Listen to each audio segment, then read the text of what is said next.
حديث كان تضوي لباتنات عن أبي هريرة رضي الله عنه قال وحيري قال رسول الله صلى الله عليه وسلم رسول كلا وحورهاي إذا قال حدوير الرجل ننك هلك الناس ددكي ويهلاك سمين فهو أسيغ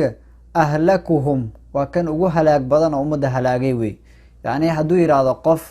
dadkii dhan way halaagsameen dadkii dhan way wada gaalooween dadkii dhan way wada lumeen dadkii way wada baaba'een asaga dadka baaba'ina ama asaga ugu baaba'san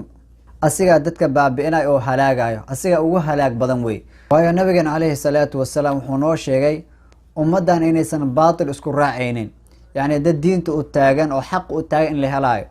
markuu yiraahdo marka war dadkina way wada gaalooween dadkii dhan way yani way lumeen way halaagsameen waxa ku jirta marka taskiyatu nafsi inuu dadka dhan uu lumanayo uu gaaleynayo oo kaligiisa nafsadiisa yani inuu xaq ku taagan yahay iska dhigayo